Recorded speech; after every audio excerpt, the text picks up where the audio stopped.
네, 안녕하세요. 김동영입니다. 자, 오늘은 이제 민법에 관한 주제 공부하실 시간 되겠고요. 민법상 임대차에 관한 주제 살펴보겠습니다. 계약법 강론에서 다루고 있는 주제가 되게 될 테고요. 자, 우리가 이제 민법상 임대차라고 하는 거, 자, 이거 얘기부터 해볼까요? 우리가 매매라고 하는 것이 뭐 어떤 경우에 법적 효력이 발생하게 되느냐, 성립하느냐라고 했을 때 이렇게 봤었죠. 그래서 재산권 이전이라고 하는 거, 자, 그다음에 금전의 지급이라고 하는 것, 이런 두 개의 의사의 합체가 있게 되면 매매라고 하는 것은 성립하게 됩니다. 예를 들어서요, 갑이라는 사람이 소유하고 있는 X 부동산에 대해서 을과 X 부동산의 매매 가액을 뭐 1,000만 원으로 해서 매매 계약을 체결한다라고 했을 때 갑은 을에게 소유권 이전 등기해줄 의무를 지게 될 것이고요.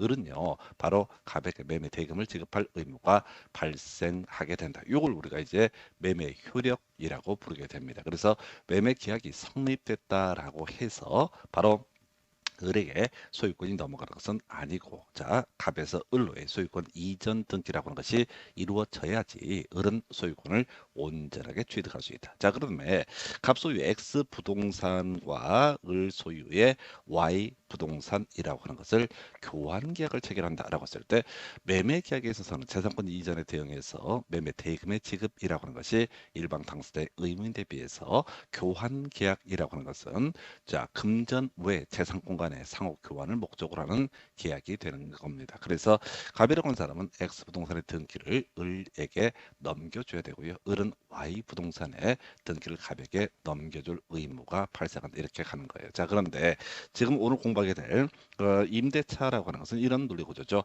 갑과 을 두 사람 사이에 X 갑 소유의 X 부동산에 대해서 임대차 계약을 체결한다라고 하게 되면 이때 이제 을이라는 사람을 우리가 임차인이라고 부르게 될 것이고, 갑이라고 하는 사람을 임대인이라고 부르게 됩니다. 우리 이제 공부하실 때 그런 게 있어요. 학개론 공부할 때 대주라는 개념과 차주라는 개념들이 약간 헷갈리는 경우가 존재합니다. 그럴 때는 항상 임대차 생각하시면 돼요. 그래서 우리가 민법 공부를 잘 안 했어도 임차인이라는 사람, 빌리는 사람을 얘기하게 될 테고, 임대인이라는 사람은 어떻다? 빌려주는 사람을 의미하게 된다. 그래서 대라고 하는 것은 빌려주는 사람, 차라고 하는 것은 빌리는 사람이란 의미를 가지고 있어요. 그래서 우리 학개론 가서 공부하다 보면, 자, 금융론이라는 파트에서 어떤 게 쟁점이 되냐면은 대주와 차주라고 하는 것을 구분하는 게 하나의 쟁점이 돼요. 그래서 별 내용도 아닌데 이제 참 많이 안 듣다 보니까 헷갈리게 돼요. 그래서 대주라고 하는 것은 빌려주는 사람, 차주라고 하는 사람, 빌리는 사람, 이렇게 가게 되는 거예요. 나중에 이제 많이 공부는 안 하겠지만은 그 사용대차라고 하는 게 있어요. 자, 그리고 소비대차, 자, 임대차 라고 하는 개념과 비교해서 사용대차라고 하는 것이 있게 될 테고, 또 하나가 소비대차라는 개념이 있게 됩니다. 그래서 자, 우리가 이제 계약법상 전형계약의 일종으로서 사용대차와 소비대차가 있는데, 임대차는 기본적으로 유상이라는 것을 전제로 하게 되는 개념이 될 테고, 유상계약의 일종입니다. 사용대차라고 하는 게 소위 이름하여 무상계약의 전형이죠. 친구한테 야 볼펜 좀 빌려줘라고 했을 때 친구가 볼펜을 빌려줍니다. 그럼 나는 쓰고 나서 다시 친구한테 그 볼펜을 그대로 돌려줘야 되는 거죠. 사용하고 나서 다시 되돌려주는, 그 물건 그대로 돌려주는 것을 사용대차라고 부르고요. 친구한테 100만 원 꾸게 됩니다. 그리고 나중에 100만 원을 갚게 됩니다. 근데 화폐 가치는 100만 원 똑같을지 모르겠지만은 뭐가 달라져? 그 돈, 물리적 돈은 달라지게 되는 거죠. 그래서 소비한 다음에 그와 동일한 가치가 있는 것으로 넘겨주게 되는 것을, 돌려주는 것을 소비대차라고 이렇게 부르게 됩니다. 그래서 임대차와 관련해서 대차, 그다음에 차라는 단어 하나 설명드렸었고요. 이제 임대차 관련해서 하나 쟁점이 되는 것이, 앞에서 우리 매매 계약이라고 하는 것이 등기를 안 해도요, 자, 을이 소유권을 취득하지 못하는 건 별개의 문제로 매매 계약 자체가 성립합니다. 자, 갑소의 X 부동산과 을소의 Y 부동산이라고 하는 것에 교환 계약이라고 하는 거, 각각 등기가 넘겨주기 전이랄지라도 성립하게 됩니다. 자, 우리 임대차도 마찬가지야. X 부동산, 갑소의 X 부동산에 대해서 일정한 차임을 지급하고 을이 사용하기로 의사의 합치가 있게 되면은 이것을 우리는 임대차의 성립이라고 부르게 됩니다. 나중에 이제 물권 파트 공부할 때는 뭐 전세권이다라든가 또는 뭐가 있을지 뭐 지상권, 저당권 이런 것들은 등기라고 한 것까지 이루어져야지 그 권리가 발생하는 데 비해서 임차권이라고 하는 권리는 따로 이 등기를 하지 않더라도 두 사람의 의사에 합치만 있게 되면 어떻다 성립하게 되는 권리가 임차권이라는 권리가 되게 됩니다. 그래서 같이 나중에 대항력이라는 주제를 가지고 한번 설명드리도록 하겠고요. 자, 임대차의 성립과 해지라는 주제, 그리고 이제 임대차의 소멸 관련해서 임차인의 권리라는 개념, 그다음에 이제 임차한 사람이 자 임차인이 다시 다른 사람에게 빌려주는 것을 가리켜서 전대차라고 부르게 됩니다. 그래서 크게 세 가지 정도의 주제가 이슈가 되게 될 것이고요. 제일 먼저 임대차의 성립과 해지라는 주제부터 설명드리도록 하겠습니다. 그래서 임대차의 성립 뭐 별거 없어요. 의사의 합치가 있게 되면 어떻다 임대차는 성립하게 된다. 이걸로 끝나는 거야. 그래서 자 임대차 관련해서 법적 성질부터 먼저 설명을 드립니다. 자 우리가 매매 계약도 그랬고 교환 계약도 그랬고 지금 이제 공부하게 될 임대차라고 하는 거 일단은 낙성 계약이다라고 해서 승낙이 있으면 성립하게 되는 계약을 가리켜서 낙성 계약이라고 부르게 됩니다. 자, 우리 매매에 있어서 매도인의 경우에는 매수인에게 등기 넘겨줄 의무를 지고 매수인은 임자 매도인에게 대금을 지급할 의무가 발생하죠. 이걸 우리가 이름하여 쌍무 계약이라고 정의를 하게 됩니다. 그리고요 또 하나 이슈가 되는 것이 뭐가 있을까요? 자, 낙성계약이고 쌍무계약이고 그다음에 유상계약이라고 하는 거. 그래서 요 세 가지 성질이 매매 성질이기도 하고 교환의 성질이기도 하고 임대차의 성질이기도 합니다. 그래서 자 임대차 계약이라고 하는 건 낙성 계약이라는 표현을 쓰게 됩니다. 해서 자 두 사람의 임대차에 대한 의사의 합치가 있게 되면 그 임대차 계약은 성립하게 된다. 요렇게 뭐 간단한 주제가 되겠고요. 여기서 이제 파생되는 주제가 불요식 계약이다. 우리가 이제 교환 계약 파트에서 주로 출제 쟁점을 삼게 되는데 불요식 계약이라는 것은 계약서를 쓰지 않더라도 의사의 합치만 있으면 다 성립한다라고 해서 이걸 우리가 불요식 계약이라고 정의를 하게 됩니다. 그래서 자 우리가 낙성 계약은 너무 쉽기 때문에 불요식 계약이라는 표현을 써서 이렇게 약간 돌려서 얘기하죠. 그다음에 이제 임대차 계약이라는 것은 쌍무 계약이다. 그래서 임대인의 경우 임차인에게 목적물을 인도해 주는 의무를 지게 될 테고요. 임차인은 임대인에게 기본적으로 차임이라는 것을 지급할 의무가 발생한다라고 해서 이걸 우리가 쌍무 계약이라고 정의를 하게 됩니다. 임대인은 임차인에게 목적물 사용할 수 있도록 인도를 해줘야 되고요. 임차인은 타임 지급 의무를 지게 되죠. 자, 그다음에 이제 유상 계약이라고 해서 앞서 우리 교환 계약할 때 쟁점을 삼아냈는데요. 자, 임대차 계약도 유상 계약이 되게 됩니다. 그래서 결국 차임을 지급하고 타인의 토지나 건물을 사용한다라고 하는 권리, 이게 임차권이라는 개념이 되게 될 텐데 유상 계약일 때는요, 소위 매매에 관한 규정을 준용한다 해서 이 얘기는 이제 교환 계약이랑 같은 맥락이죠. 자, 한편 매매에 관한 규정이 뭐냐라고 했을 때 이런 게 있었죠. 바로 매도인의 담보 책임이 인 케이스가 되게 됩니다. 물론 이제 매매 비용에 관한 약정이라도 규정이라든가 또는 이제 뭐가 있을지 계약 공개약 관련 이런 조항들도 기본적으로 매매와 관련된 조항이 임대차 계약에도 준용되게 될 텐데 큰 이슈는 없어요. 다만 우리가 이제 매매 계약의 법적 성질, 교환 계약의 법적 성질, 그리고 임대차 계약의 법적 성질. 그래서 최근 30회 때 임대차 계약의 법적 성질이라는 쟁점을 가지고 출제 포인트를 삼아 냈습니다. 그리고 31회 때 나왔던 것은 이 낙성 계약, 승낙이 있으면 의사의 합치가 있으면 성립하는 계약에 대응하는 개념을 요물 계약이라고 얘기를 하죠. 그래서 매매 파트에서 공부했던 계약금 계약 이게 요물 계약의 가장 전형이 되게 될 것이고요. 예 그리고 나서 그 요물 계약이 될 것이고 그리고 나서 이에 대응해서 자 최근 시험 31회 때 출제가 됐던 쟁점은 현상 광고라고 하는 거. 이것도 이제 요물 계약의 일종이 되게 된다. 요 정도까지 큰 의미는 없고요. 자 뭐 답이 안 되더라도 상당히 중요한 쟁점 중에 하나가 뭐가 되느냐라고 했을 때 임대차 차임 증감 청구 먼저 얘기를 해볼까요?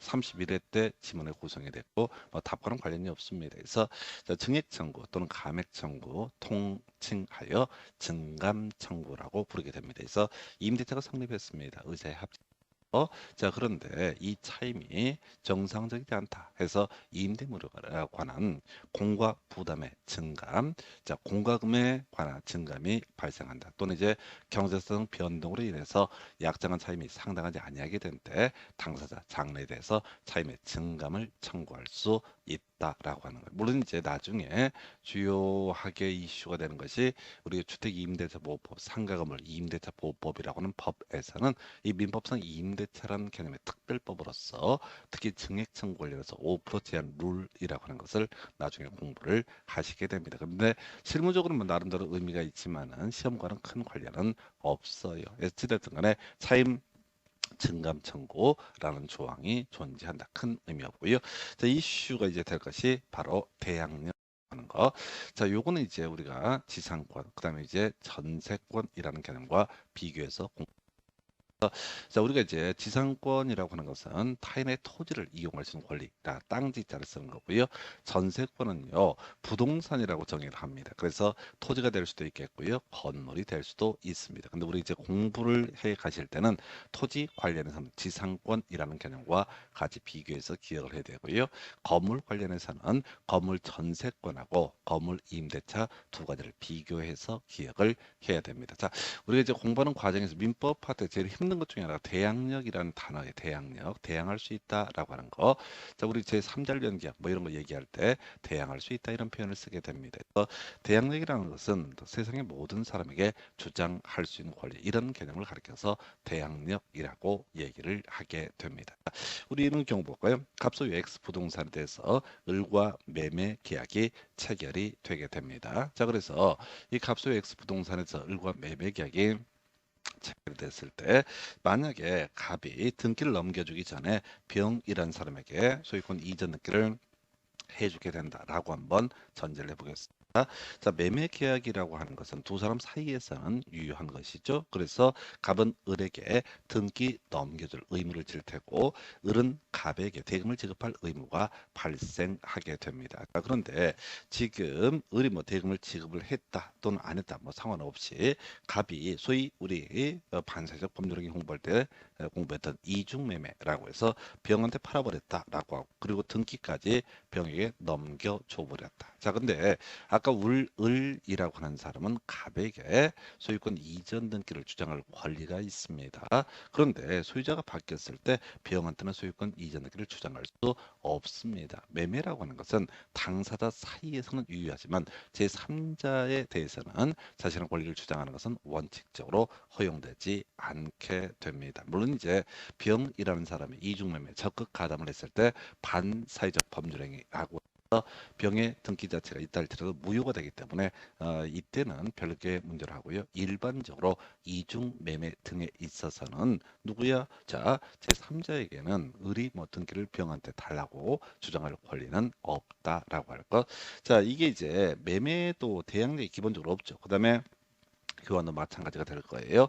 자, 그런데 임대차 계약을 볼까요? 갑소유 X 부동산에 대해서 을과 임대차 계약을 체결을 하게 됩니다. 자, 그래서 이제 경우의 수 토지 임대차라고 하는 것과 건물 임대차 두 가지를 이제 비교를 해서 제가 설명을 드리게 될 텐데, 자, 토지 임대차라고 하는 거, 토지 임차인 자 을이라는 사람, 건물 임대차 건물 임차인 을이라는 사람, 이렇게 이제 전제를 해 볼게요. 자, 우리 토지라고 하는 부분 관련한 물권이라고 하는 것은 지상권이라는 개념이 있게 됩니다. 그래서 자, 갑소유의 X 부동산에 대해서 을과 지상권 설정 계약을 체결을 하고요. 그다음에 중요한 것이 자, 지상권 설정 등기라고 하는 것을 등기부까지 올리게 됩니다. 그러면 을이라는 사람은 어떻다? 지상권이라는 권리를 취득을 하게 됩니다. 자, 문제는 을이라는 사람의 지상권이라는 것은 이렇게 등기를 통해서 성립하게 되는 권리인 지상권이라고 하는 것은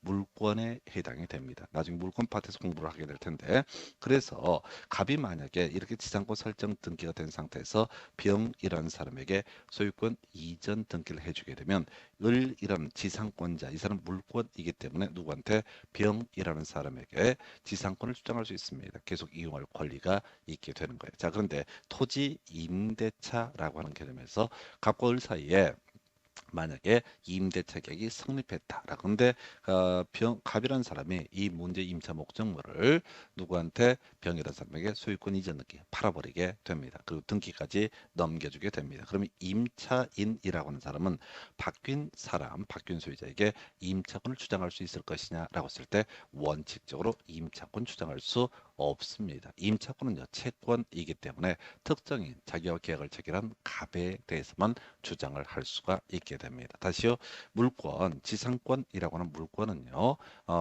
등기를 통해서 성립합니다.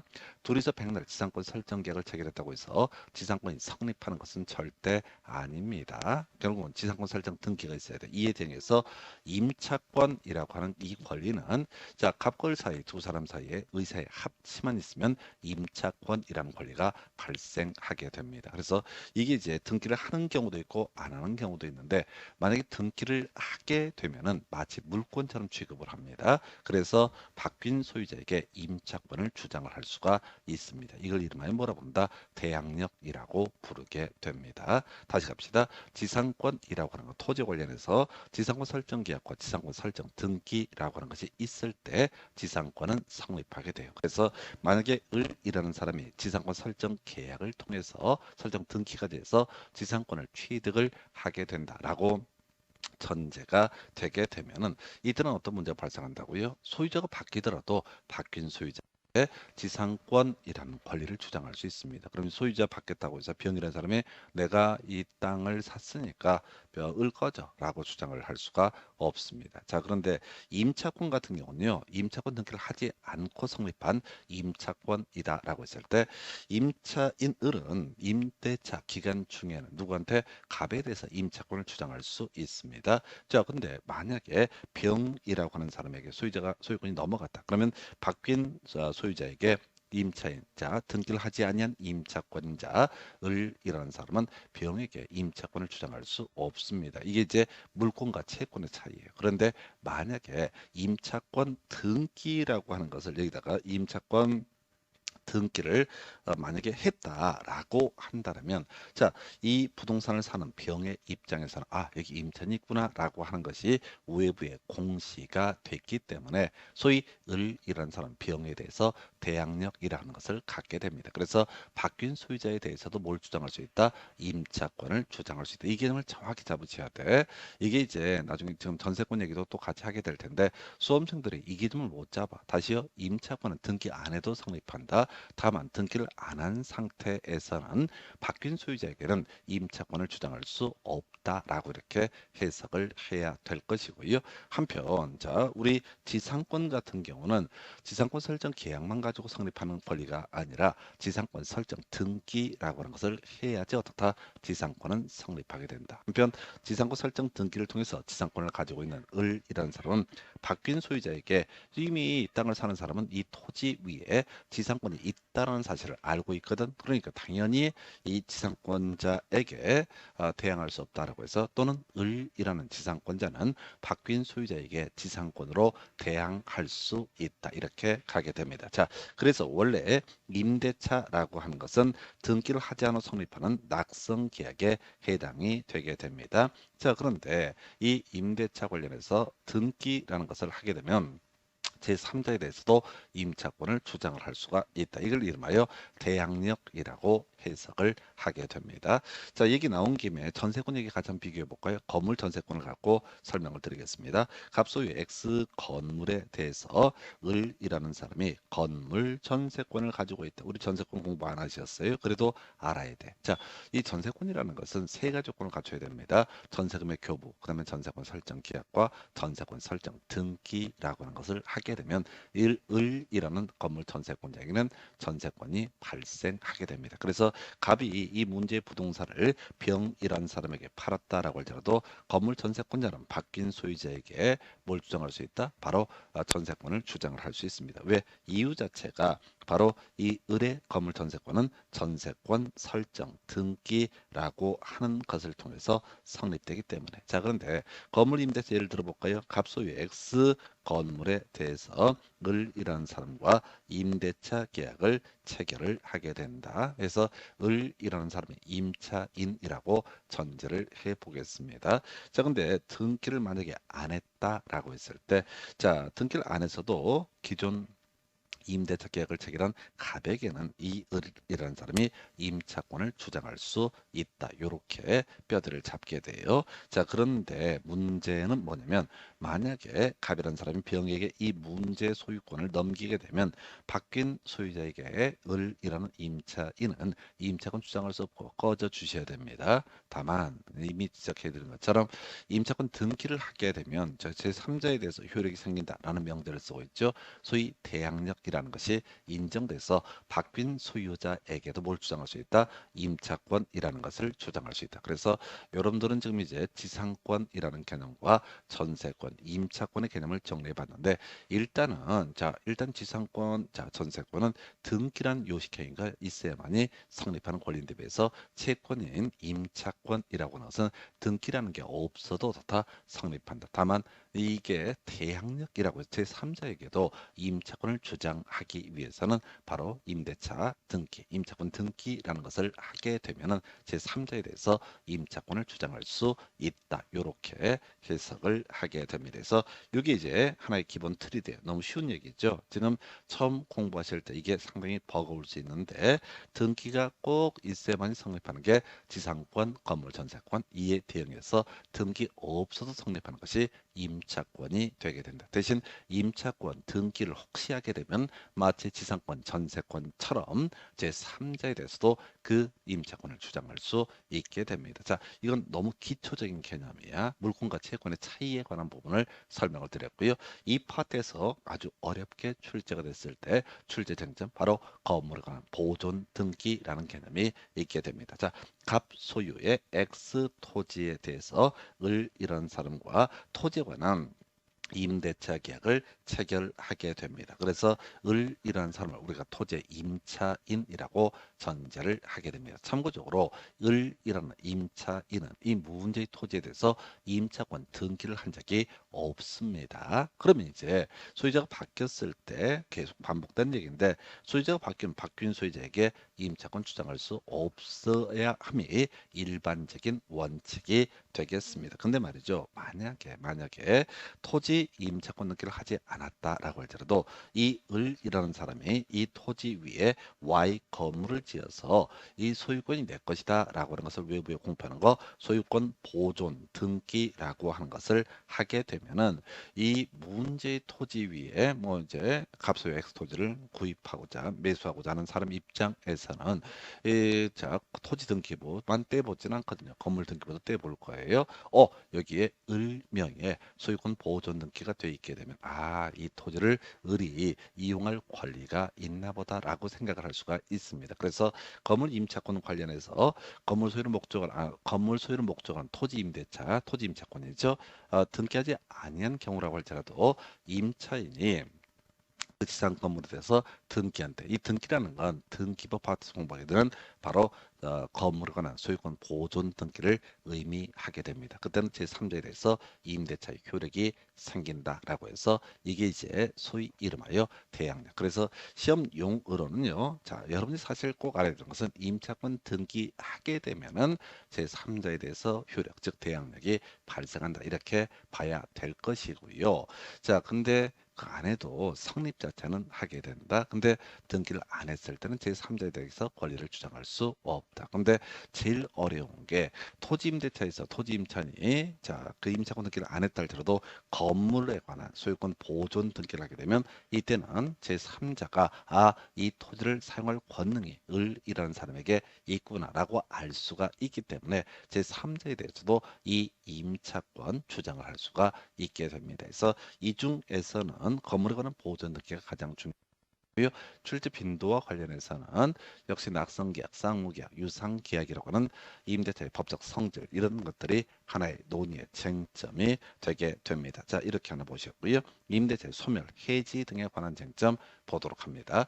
자, 이것도 마찬가지야. 자, 우리가 앞에서 토지 임대차 관련해서 비교해 볼 것이 지상권이라는 개념, 건물 임대차와 관련해서 비교해 볼 만한 것이 건물 전세권이라는 개념이 있게 된다. 이게 이제 기본적인 틀이 되는 거야. 지상권이나 건물 전세권은 등기해야지 성립하게 될 것이고 임차권, 토지 임차권, 건물 임차권 등기 안 해도 성립을 하게 되는데 토지 임차권이나 건물 임차권을 등기를 하게 되면 마치 지상권, 건물 전세권처럼 물권처럼 취급해서 제3자에 대해서도 대항력을 가지게 된다라고 설명을 드렸습니다. 자, 지금 임대차 해지를 논할 때 지상권 얘기를 해볼까요? 지상권에서는 그렇습니다. 지금 지상권자 타인의 토지를 이용할 수 있는 권리가 될 텐데 이 사람이 2년간 차임을 연체하게 되면 원래 토지 소유자는 지상권자에게 지상권의 소멸이라는 것을 청구할 수 있게 됩니다. 자, 건물 전세권이라고 하는 데서 파생되는 주제. 자, 이 건물 전세권에서는 뭐 특별한 문제는 없겠다. 자, 이 용도에 따라 사용하지 않았을 때 뭐 소멸 통고의 문제가 나올 수가 있을 텐데 큰 쟁점은 안 돼요. 자, 그렇다 치고 임대차가 성립한 상태에서 임차권이 소멸되는 사유, 이걸 우리가 해지 사유라고 해석을 하게 됩니다. 자, 우리 앞에서 상대방 있는 단독행위에서 동철상초 취해라고 해서 해제라고 하는 것은 일시적 계약, 계속적 계약에서는 해지라는 표현을 쓰게 된다. 그리고 해지라고 하는 것이 이루어지게 되면 원칙적으로 장래요, 이런 식으로 이제 공부를 했었죠. 그래서 다시 한번 장래요 한번 기억해 보겠습니다. 무효인 법률행위 추인이라고 하는 거 장래돼서 유효한 것이 되게 되죠. 해지 장래요라고 하는 거 기한부 법률 행위에서 기한의 도리도 장래요 이렇게 해석을 하게 됩니다. 그 외 쟁점으로서 볼 수 있는 것이 적어 있었다. 소유권 이전 등기 청권 보호를 위한 가등기를 한 사안에서 본 등기를 하게 되면 본 등기 했을 때부터 어떻다 물권 변동 효력이 발생한다. 이런 것들이 장래요에 관한 주제입니다. 다시 돌아가서 임대차 해지 사유 등 관련해서 먼저 임대인 입장에서 해지라고 하는 것을 할 수 있는 사유 이렇게 해석을 하게 됩니다. 그래서 해지 통고라고 해서요. 존속 기간의 정함이 없는 임대차. 그래서 임대차 계약을 체결할 때 목적물 차임까지는 특정을 했는데 보통 이제 존속 기간을 특정하는 게 일반적이죠. 근데 임대차 계약에서 존속 기간 정함이 없었다라고 하면은 임대인은 언제든지 그 계약을 해지를 통지할 수 있고 임차인이 해지 통고를 받은 후 그러니까 임대인이 임차인한테 해지 통고를 합니다. 그러면 이제 도달했을 때 해지 효력은 발생하게 됩니다. 자, 문제는 그 해지 통고를 하고 나서 6개월 지나게 되면 이때는 자 바로 계약 해지 효력이 생기게 된다라고 이렇게 돼 있습니다. 그래서 요거 좀 이따 이제 우리 전세권이랑 이제 비교할 주제인데요. 임대인이 해지 통고를 했을 때는 어떻다 6개월 후에 존속기간 정함이 없다는 전제에서 그 해지 효력이 발생하게 됩니다. 자, 우리 앞에서 지상권 얘기 한번 해볼까요? 2년분 차임 연체하면 자 누가 토지 소유자가 지상권자에게 소위 소멸 통고라고 하는 것을 할 수가 있습니다. 여기서는 이제 민법상 임대 토지 임대차에서는 2기분 차임 연체하게 되면 어떠다? 그때 계약을 해지할 수 있다. 나중에 이제 주임법, 상임법 가게 되면 상임법에서는 3기분 차임 연체했을 때 해지할 수 있고요. 주택임대차보호법이라고는 주임법에서는 소소한 차임 연체에 따른 해지 조항은 존재하지 않게 됩니다. 자, 지금 경우의 수가 다 뭐라고요? 임대인이 해지하는 경우에 대해서 설명을 드리고 해지할 수 있는 경우에 대해서 설명을 드리고 있고요. 그 다음에 이제 동의 없이 지 멋대로 전대차 계약을 체결한다라고 했을 때 자, 이런 논리구조죠. 갑소유의 X 부동산에 대해서 을 이런 사람이 임차인이 되게 될 텐데 어떤 이유로 이 X 부동산에 대해서 병이라는 사람과 임대차의 임차인이 또 임대차 계약을 체결한다. 이걸 우리가 자, 이 사람, 자, 병이라는 사람을 전차인이라 부릅니다. 임차인의 임차인을 가리켜서 전차인이라 불러요. 그런데 이제 이 을이라는 사람이 임대인 갑의 동의 없이 전대차를 하게 됩니다. 자, 그러면 이제 임대인은 계약 해지할 수 있다라고 이렇게 보겠고요. 다만 자, 이렇게 자, 동의 없는 전대차에서 임대인의 권리로서 해지권이라는 것이 있는데 만약에 자, 임대차 계약 갑과 을 사이에 임대차 계약을 체결함에 있어서 자, 동의 없이 임차물을 전대했을 때라고 할지라도 이 해지권 해지할 수 없다라는 특약을 붙였으면 그건 특약 조항이 우선 적용을 하게 됩니다. 오늘 이제 임차인의 권리 관련해서 임의 규정 또는 이제 강행 규정 이런 걸 공부를 할 거예요. 다시 공부해 보겠습니다. 자, 위법한 법률 행위입니다. 자, 그러면 이건 유효냐 무효냐라고 했을 때 유효가 될 수도 있고 무효가 될 수도 있습니다. 민법으로 한정하게 되면 임의 규정에 위배되는 법률 행위라고 하는 것은 자, 이런 것은 어떻다 유효한 것이다. 이에 비해서 강행 규정에 위배되는 그런 법률이라는 것은 무효로 해석을 하게 됩니다. 뒤에서 이제 논의하게 될 것 중에 하나가 임의 규정으로서 비용 상환 청구권이라는 개념이 하나가 있고요. 강행 규정으로서 문제가 되는 게 지상으로 매수 청구, 부속으로 매수 청구라는 개념을 공부를 하시게 됩니다. 자, 한편 우리 민법에서 임차인이라는 사람이 동의 없이 전대차를 하면 임대인은 소위 이 임차인 자기 보고 이용하라고 했지 병 보고 이용하라고 한 것은 아니거든. 그래서 원칙적으로 해지할 수 있습니다. 자, 그런데 이런 경우가 있겠죠. 임차인 을이라는 사람이 소머리 국밥집이라고 하는 자, 맛있는 식당, 자주 음식 잘하는 식당을 하나 타인의 토지에다가 설치를 하고자 합니다. 자, 그런데 이 사람은 계획이 다 있는 거야. 어떻게 계획을 세운 거냐면 여기서 뭐 SNS라든가 여러 가지 마케팅 수단을 통해서 초반에 자, 손님을 확 끌어들인 다음에 요 물건을 다른 사람에게 양도할 계획을 세우게 됩니다. 자, 10년짜리 임대차 계약을 체결하면서 을이라는 사람이 얘기를 합니다. 내가 요거를 이 물건을 전대차더라도 해지하지 마라라고 하는 특약, 뭐 임차임이 충분하다고 그러면 갑의 입장에는 상관이 없죠. 그럼 그렇게 하시라라고 해서 바로 동의 없이 전대했을 때 임대인의 계약 해지권을 배제하는 약정을 맺었다고 했을 때 이 약정 자체는 유효하다라고 이렇게 해석을 하게 됩니다. 그래서 을이라는 사람이 갑의 토지든 임대차 계약을 체결할 때 동의 없이 전대차를 하더라도 임대인 갑은 해지할 수 없다라는 특약을 붙이게 되면 분명히 민법에서는 동의 없이 임차 목적물을 전대했을 때 해지할 수 있다고 되어 있지만 이 약정은 유효한 것이 되기 때문에 만약에 동의 없는 전대차에 대해서 임대인의 계약 해지권을 폐지하는 특약이 있다면 예, 동의 없이 을이라는 사람이 병을 만나서 전대차를 하게 된다라고 할지라도 이때 갑은 더 이상 어떻다